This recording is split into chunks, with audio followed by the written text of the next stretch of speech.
A very good evening to everybody watching. Thank you for joining us tonight on the agenda. My name is Toivo Njebela. Tonight on the platform, we welcome back Dr. John Nakuta. He's a law academic. He's a human rights lawyer, and he is an observer of happenings in the country. We called John to the platform this time around to just venture into some of the debates that we have seen making headlines this week. Thank you, John, for making time. Thanks for the invitation, Toiva. Yeah. And I haven't seen you officially this year, so Yeah. compliments also for you.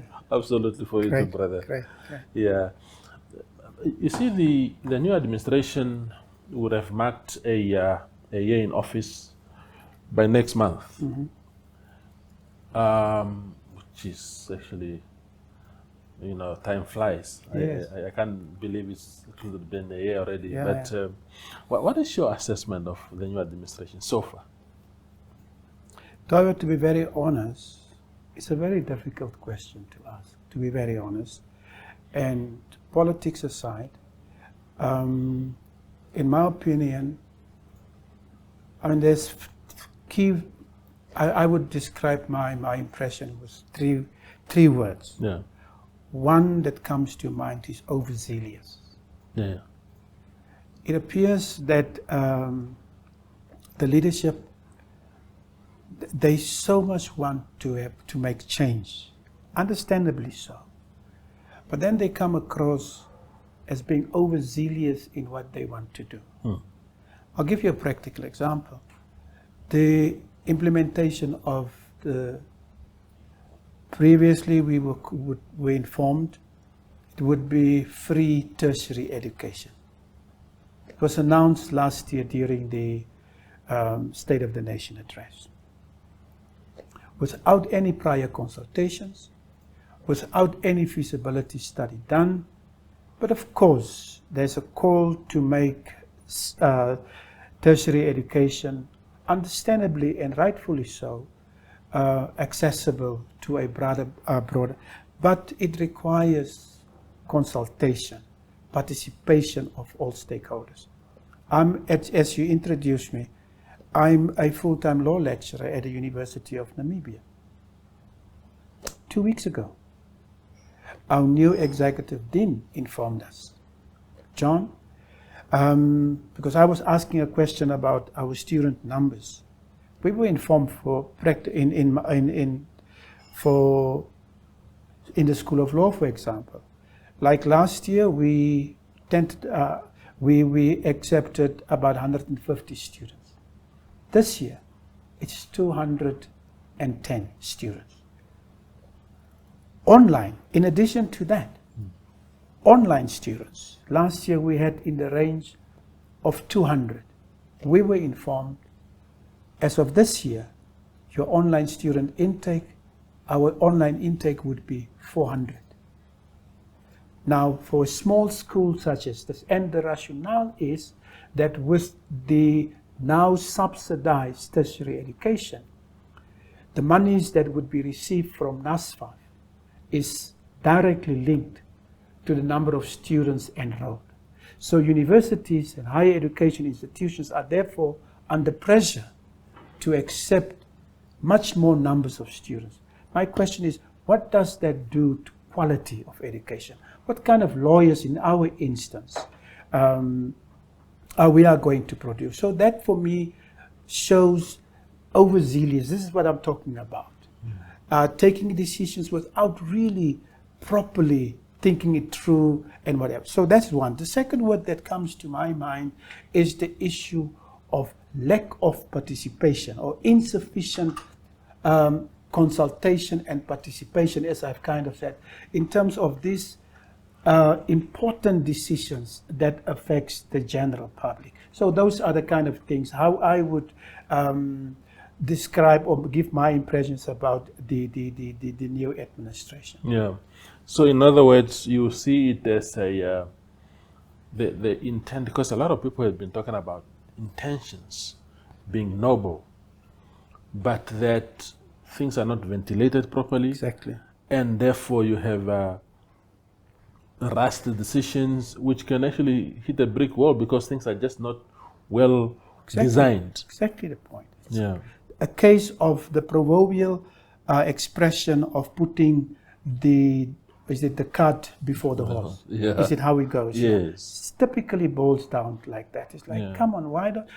And I think I've read your editorial yesterday. Yeah. It's like you are not even 1 year in the office, or was it yesterday or the day before? It was just yesterday. Yes. Yesterday. Yeah. You are not. What is the rush? You've got 4 years ahead of you Yeah. to properly and to make that the legacy that you want to establish and leave for the Namibian nation. 4 years. Yeah. I mean, why all this? So that's why I'm saying, talks about being overzealous, to want to bring the kind of changes that people so urgently yearn for. Yeah. Speaking of that lack of consultation, there was another issue raised actually this week by the unions, who are the representatives of public workers. Public workers, as you know, have been told that from April 1 onwards, they will no longer be treated at private hospitals using their Psemas medical aid fund. And there's a lot of confusion. The public health workers are saying, we cannot admit more people here because the system is not designed to sustain more numbers. Exactly. And then you have labor unions saying our members were bypassed. At no point were they told that this will happen. It's just announcements coming from the top. Exactly the point. Yeah, yeah. And exactly the point. And in addition to that, Toivo, we all know, and I had personal experience of what I'm now going to say. Public health institutions and facilities are notoriously known as being understaffed, not having sufficient medical equipment, not properly managed, and whatever. My father died in the Katatura State Hospital in 2011. He was not that sick, but he got much more sicker in the hospital.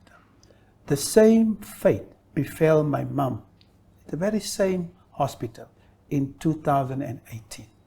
So how do we, with facilities, and of course the rationale of the government, again, is noble.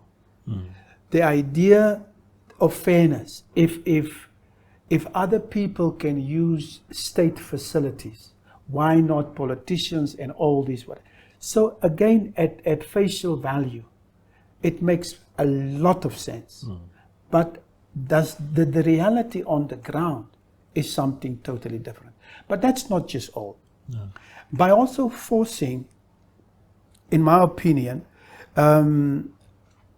members of the medical aid fund now to join, to go to designated state hospitals.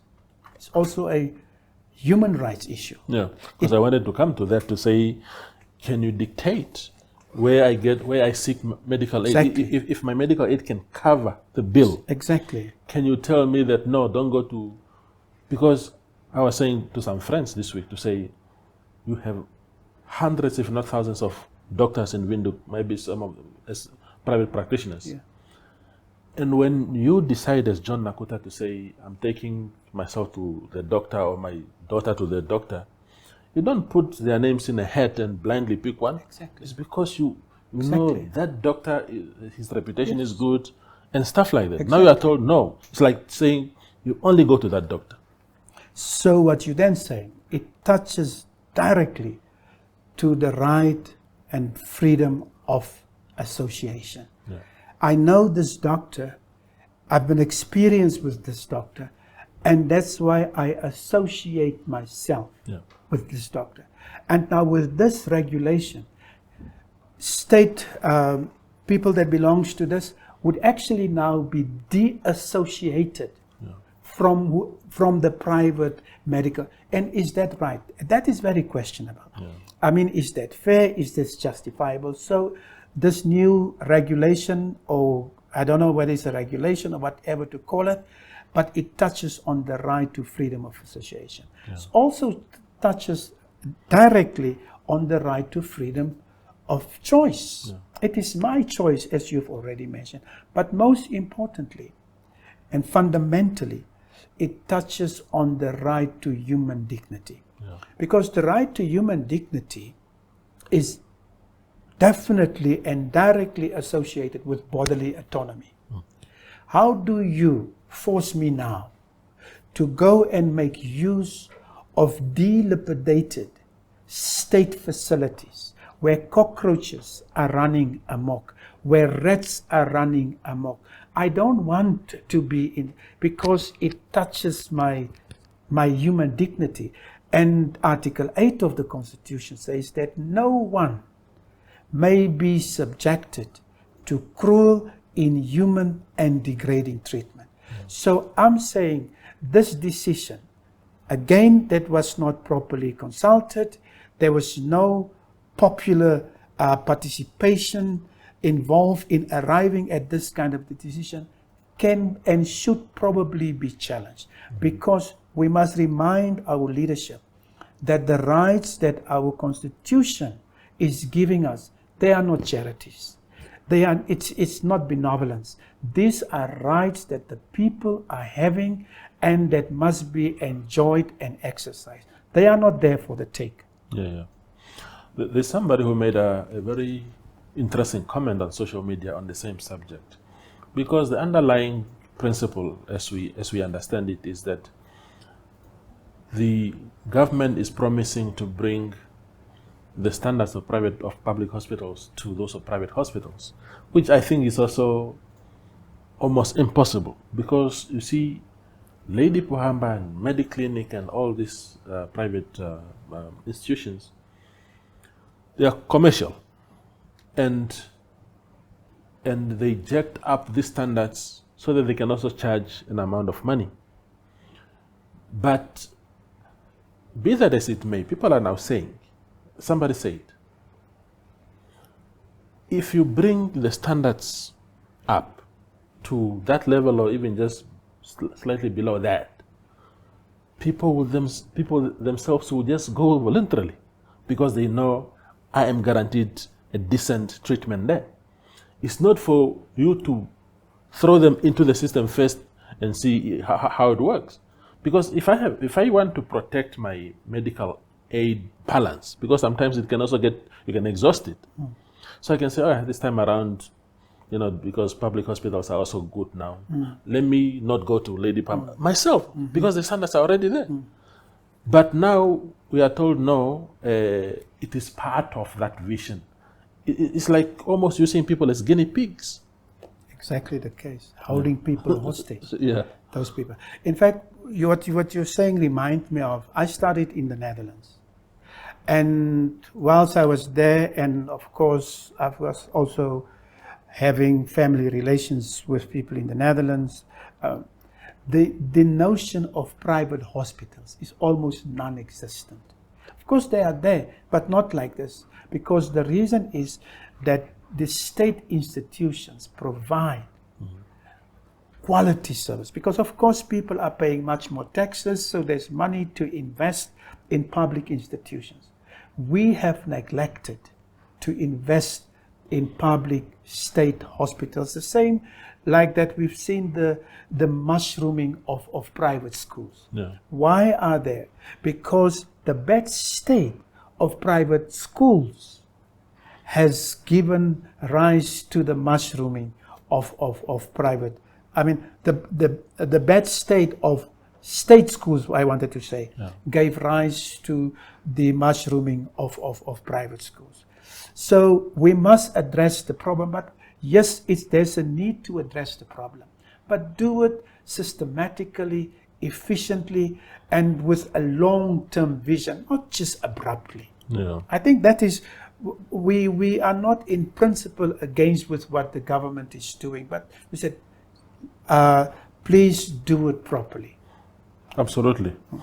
Another conversation that dominated headlines this week is that about the perceived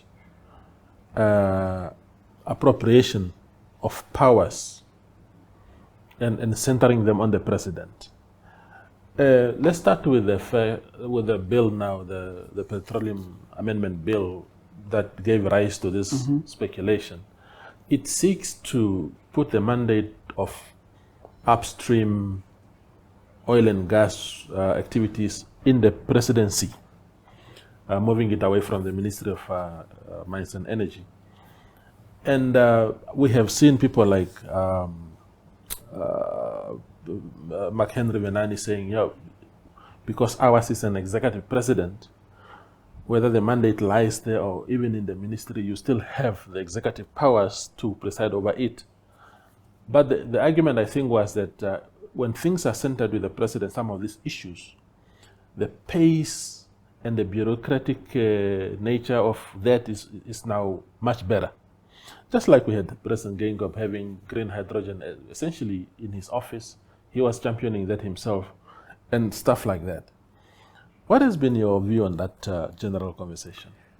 I'll take a totally different view from an administrative law perspective. The president is the ultimate arbiter when it comes to setting the policy mandate and the scene and whatever. And the president should not become involved and entangled in administrative issues, because by now placing the upstream petroleum unit in her office, because the bill says she's now vested with an oversight mandate as far as the upstream unit and all the activities related to that is concerned. So basically, she sets the oversight role, but then at the same time, she is responsible. This Director General and is it the Deputy Director General? They directly report to her because they now take administrative decisions, and so she would be reviewing those kind of decisions. And as a result, in my opinion, there's a blurring of roles, a regulatory role with administrative functions role, and that to me is problematic. And then there's the other thing, and I think Honorable Swartboy mentioned it perfectly. He talks, and of course he didn't use the phrase, there's this litigation magnet that may arise as a result of putting this unit within the office of the president. What does that mean? We all know that the petroleum sector, because there's a lot of money involved, is high stakes for challenging decisions that has been taken. And with putting this, and I totally agree with what he says, by putting this unit in the office of the president, you are literally exposing the president. She's literally exposing herself to an avalanche, if I can use that word, of possible administrative challenges. The fact that my license that I applied for was denied unfairly, unlawfully, unreasonably, she will have to challenge, because those decisions has been taken in her name, because that unit falls under her. So it is. I don't know whether that decision has been again thoroughly and thought out instead of putting this unit in the office of the president. So my take generally on this point is that SDG 16 talks about strong institutions. I've checked last night, Aspiration 3 of the African Agenda 2063 similarly talks about establishing good governance and building strong institutions as the vision that we have for this Africa we want. So the answer is, instead of concentrating power in officials, let's strengthen institutions. Yeah. Maybe we should remind the president that there's currently something very well happening in the political scene, and that is the imminent operationalization of the Office of the Information Commissioner. And we want to congratulate the government for finally having decided that it is time to operationalize this office, because this office would be crucial in trying to do the kind of values, or to imbue the kind of values in the Namibian society which the president so strongly stands for. The issues of transparency, blowing the whistle on corruption, and so forth. So what needs to be done? The operationalization, of course, of this office is very much welcome, and it will go a long way to add to this what she ultimately wants to achieve. But then again, also, we want to say there is still, for almost a decade now, the whistleblowing legislation that is not in place. These are the kind of institutions that we need to invest in order to address the things that the president wants to, and not concentrating power into officialdom and into one person. Because what if she is, and of course we don't wish her to die tomorrow, but hypothetically, what would happen if she's not there? No. Yeah. So that's basically my point on that. Yeah. Absolutely. One of the issues that were raised in Parliament in relation to that is also issues of accountability. The minister accounts to Parliament, essentially. Yes. But the president doesn't report to Parliament. Yes. Because it's the executive there. So if people need answers regarding that unit, yes, maybe there are issues and we want answers, yeah, and somebody must account. How does the president account in that sense? Based on that, I made it a point to go to the Constitution. I think it is in Article 63, somewhere, that it states that one amongst the functions and powers of the Parliament, National Assembly in this case, is to receive reports from ministries and through, of course, the minister, and to debate that thing. And that is done, as you say, by asking the relevant minister questions on the floor about his or her ministry, what is happening. And as you say, this upstream unit that is being established, the president is not a member of Parliament.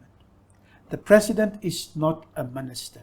The two director generals, they are not ministers. They are not members of Parliament. So again, this decision then directly, in my view, affects the provision of Article 63 that talks about this. And then there's also this very last one of Article 41 that talks about ministerial accountability. No. There's no way, even though this unit would be a kind of a super ministry, and I'm using it in inverted commas, neither the president nor the directors, even though they are being given ministerial powers, because the powers of the minister in terms of this law is taken and placed in certain instances in the president, and in certain instances in the director general, and in certain instances in the Petroleum, as in the Petroleum Commissioner. The powers of the Petroleum Commissioner is also placed in the hands now of the Deputy Director General. Yeah. None of these three officials, as you said, are members of the legislature. And so this decision is directly affecting some constitutional provisions. Yeah. And that is worrying. Yeah. I mean, one of the things, again, that I said to a friend that I was discussing casually with this issue, I was saying the danger with some of these things also is that we confine everything to the current circumstances. Oh, we have a good president, and all that. Somebody else who is worse can take over that office, and that control is in the hands of that person. Because you can't say, oh, the president has a clean record, which is true. She has not been implicated in any corruption in her. What happens when a guy who has a track record of corruption takes over something like that? Exactly. You make me think of the term that they are using in political speak of the benevolent dictator. Cannot be like this. That's old school. No. We shouldn't even go that way. The Americans, there's a saying that also says, if it is not broken, why fix it? Yes. This is what is happening here at this moment. Especially, we should also ask ourselves whether there is a silent attack on democracy. What is wrong? Why do we hear all these murmurings and whatever? What is wrong? Is our democracy under attack? Absolutely. We go for a very short break and return with Dr. John Nakuta.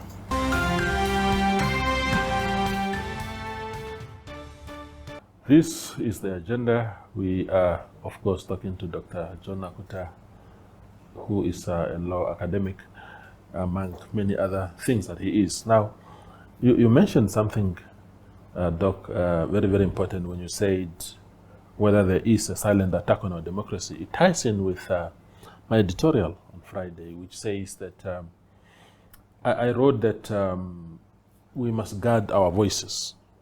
And I spoke about this fear of this culture of fear, people being silenced, because you find people even within the ruling party itself, sending us feelers, saying to us, this is not right. But they wouldn't speak publicly. Even things that appear to be really innocent. I mean, if I say, look, I don't really agree with that, you're not insulting anyone, you're not undermining anyone. And we are increasingly seeing instances of people just being afraid really to express themselves. What are the dangers of a culture like that? What comes to my mind is what I think I've mentioned it somewhere, but again, it reminds me of what some scholars, my friend Christy Kielder and a late Professor Liebenberg once wrote about, that Namibia is a democracy without Democrats. It's a serious indictment. Our constitution established Namibia as a sovereign and democratic country. Democracy, at least for me, means freedom to question, freedom to think, and of course freedom, as the Constitution says, to debate openly government policies and decisions. And if it is true what you are saying, that that even members from the ruling party behind closed doors are questioning some of the decisions, then we've got a serious problem. But I'll even take it also further. We also see it as at the university where I'm teaching. The culture of fear is even prevalent there. It's like a university that is supposed, as generally the world over, that is supposed to be in the forefront of critical debate and whatever. No critical debate of forums, or not, I can't say, maybe no, it's not. But forums for calling for open debate about, I don't want to give practical examples, but on controversial issues. Not because you want to be controversial, but as an institution, we need to be seen to be in the forefront of being thinkers. It is not present among some of the colleagues. It's like people would say things, but don't quote me. And for me, that is it is a serious indictment, as far as I'm concerned, on the state of democracy. In other words, it talks about a deficit of democracy that we are having. And so the question is, what are the causes of this? Yeah. Because I saw, for example, I mean, you look at countries like Zimbabwe, you hear more people praising a president or political leaders. I mean, now they are busy with amending the constitution so that they can extend the term of the president. It's like a president is a demigod of some sort. People are really, everybody just want to be seen scrambling to praise a person. That's very dangerous. Because at what point do you say, but this one is wrong? Because now the culture has become that if you say, no, this is wrong, already the culture now dictates that you are disrespectful, you must be punished, and somehow I'm afraid that if we continue with this new fear in our country, and it's true, I know that at the universities, not only UNAM, NAST there, people, I mean, during the debate around free education, people will tell you in private that there is no way this is going to work. But in official correspondences, they say it's a good thing, we are ready. That's hypocritical. It's bad. It's hypocritical and not good for the country. Yes. Then it means you do not have the what is it? The good, what would be the right word? You don't have good intentions for the country, because if it's really about trying to work towards a better and prosperous Namibia that the Constitution is talking about, then we must be able to debate this thing, to critique and question some of these things. So how hypocritical are you then to critique but behind closed doors? Absolutely. Yeah. I don't know how far you have, how deeply you have followed the issues also around what people are saying is now blurring the separation of power principle, where the leave, if the Speaker of the National Assembly now wants to go on leave, it has to be approved by the President. I mean, it sounds like a small administrative issue. You're signing off a form and saying yes or no. But principally, it sounds a bit controversial to me. What are your thoughts? It's not just controversial, it's unconstitutional. Yeah.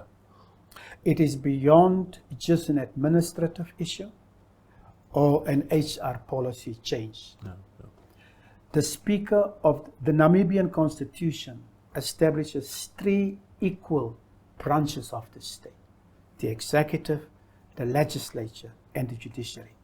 The President, the Speaker of the National Assembly, and the Chief Justice. Chief Justice, excuse me. Yeah. They are co-equals.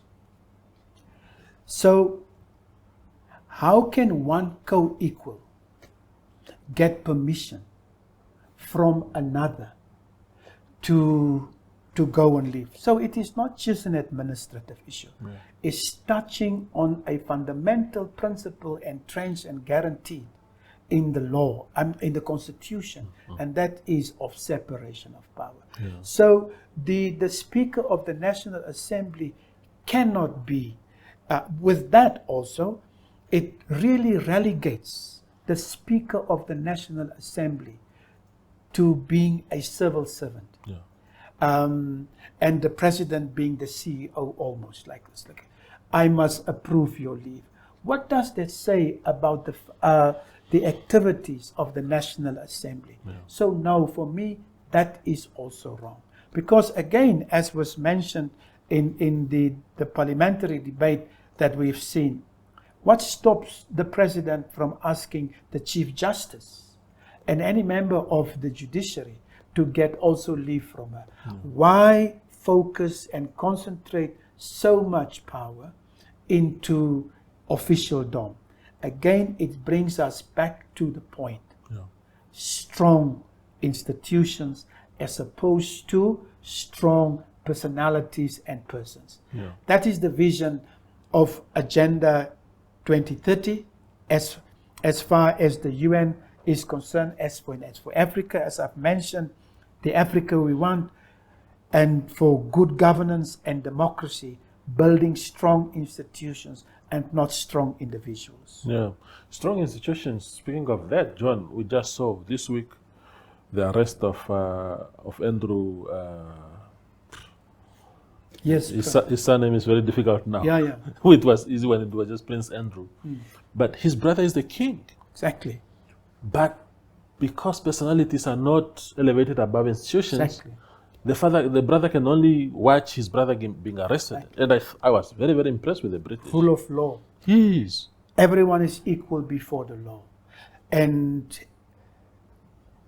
there's no favorites or even people being treated less favorite in terms of the rule of law. That is that is the Namibia that we want to see. That is the vision that Africa Agenda 2063 is envisioning. That is what we want. Absolutely. There's a small administrative issue that I also want to put to you, John. You must have followed quite closely the situation around the prosecutor who passed away in the north after she was attacked last year.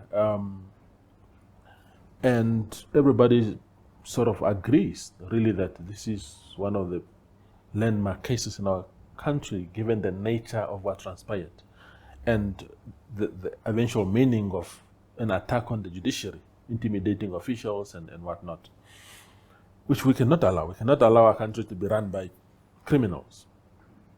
But there's been this issue that we have reported quite repeatedly at Namibian Sun for 3 consecutive times when the bail application, the verdict in the bail application of the guy who's been applying for bail, the doctor. On 3 consecutive occasions, the matter is being postponed because the magistrate who is supposed to travel from Ashiwarongo, because all the northern magistrates said the matter is too close to us for us to preside over it, his allowance is not paid. Of all things, the matter is withheld by paying an allowance of a magistrate, who I am told had actually on one occasion used his own funds. And he said, I'm not going to repeat this again. The family of that poor woman keep coming to court to hear the verdict, and everybody else, and there's just no verdict coming. That's bad. Of course, yeah. It's bad optics. Very much bad. It's like, I don't know whether I'm comfortable in answering that question as a member of the Magistrates Commission, but what you are saying is concerning. Yeah. And I can basically just say that issues like this are discussed at Magistrates Commission level. I'm not the spokesperson for the Magistrates Commission, but we are aware that the magistracy is seriously understaffed. Yeah. We do not have enough magistrates in our for the country and in the country rather. So that's a serious need, and that again is a human rights issue, because people have the right to a fair trial and a speedy trial. Yeah. And the government is having an obligation, the state, not the government, the state is having an obligation to use the maximum of its available resources to facilitate, in this case, the right to a speedy trial. Yeah. And if it is true that a magistrate could not travel because of his, in this case, allowance not being paid consistently, that is a disgrace. Yeah. It's something that should not have happened. Yeah. No, absolutely. Speaking of understaffing, there was another explosive article in the papers, I don't know whether it was last week or this week, where the judge of the High Court went all out and included in her judgment or something like that passages of her frustration, saying, I'm also just human, I work now 24 hours, the day has 24 hours, I work 23 hours essentially, and stuff like that, which was also very sad. And when I asked around experts like yourself, of course I spoke to others, I said, what is the issue about understaffing? Someone gave me a very interesting reason to say, judges, senior advocates, who you would typically see them becoming judges and whatnot, as private lawyers earn so much money. Somebody said a guy like Advocate Heathcote probably earns 100,000 in 2 days. And that is essentially also the salary of a judge for the entire month, and therefore it's not an appealing offer for them. What are your thoughts on that? On the issue of, again, lack of judges and whatever, and not having funds and them not being properly remunerated. Yeah. I've followed the controversy with the perks that would be paid, or the salaries that would be paid to the Information Commissioner. Yeah. Two things came to my mind. It's a reflection of the scandalous level of inequality or degree of inequality that we are having in the country. But at the same time, if we really want to address the issue of delivering speedy justice, we need to attract people that are competent to the judiciary. And if it means spending more than what we are currently spending, then surely we should do so. And I don't know for how long the government would use this escape hash of not having sufficient resources. Yeah. Because again, from a human rights perspective, lack of resources is not an excuse to implement and to facilitate the enjoyment of any right for that matter. The same can be said with the lack of housing, the lack of sanitation facilities in informal settlements throughout the country, the lack of hospitals that we're having, or medical facilities and equipment, using that lame excuse of lack of resources. So for all this, and I know it's now not what you've related to, but the point is, lack of resources under human rights law is no excuse and does not absolve the state from doing what it is supposed to do in terms of human rights law. Absolutely. I had to swing back through the conversation around, again, the perceived centralization of power in the presidency. There's this thing now about governors. Remember, in the olden days, the governors were essentially elected officials. You would be elected as councillor, and then the councillors in your region would then select a governor among you. And the governor usually in the past worked both as a constituency councillor and governor at the same time. And then the amendments of 2014 came. Governors were now to be appointed directly by the president. But they were still fair, because they said, okay, you'll be appointed, but we will separate you from the regional councils, because that is an institution of elected officials. Now we are told there's a movement towards installing governors on top of regional councils, and people are saying that an unelected official presiding over an institution of elected officials is just an anomaly of some sort. Maybe your take on that? Again, constitutional. It goes to the heart of the preamble of the Constitution. The preamble of the Constitution says that the Namibian state gains its legitimacy from the people that were freely represented. Freely elected by the people. That is how you gain your legitimacy as a state. Leaders are not enforced upon the people, but they've been freely elected. So it is problematic. The fact that the governors back then, of course, as you know, previously, as you said, the governors were elected from amongst the regional councillors. And through the wisdom of the politicians, in their wisdom, this is not the right configuration. Let the governor be appointed by the president. Even there, having done that was unconstitutional. That constitutional mishap, it is now further improved by now even making it worse.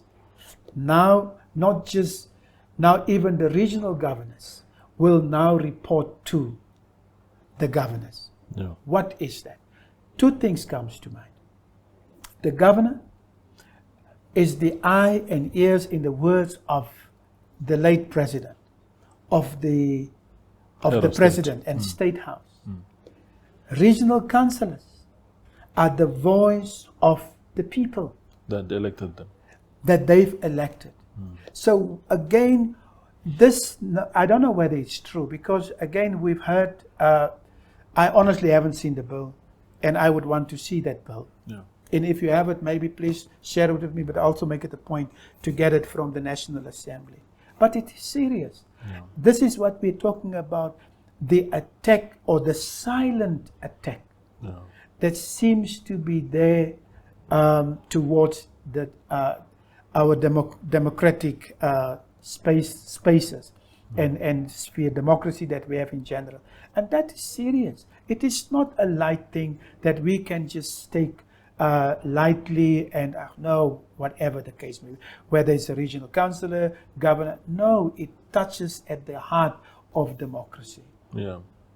As a former media ombudsman, John, what did you make of the incident at State House the other day involving Jemima Biekes and the security people there? Two things.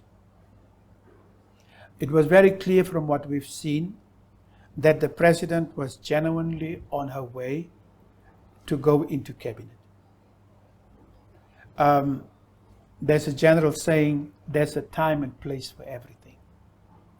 So the journalist in question, in my opinion, strictly speaking, hijacked the occasion. For me, it was not a life and death question. Yeah. The president indicated that we can arrange. That question she didn't dismiss, to her credit, just outrightly the question. Said, it is not the time to answer that question. Give me time, I will, and for that, I appreciate her approach to that. And so in that case, hijacking that opportunity, strictly speaking, and I know Jemima will not agree with me, but it was not the time.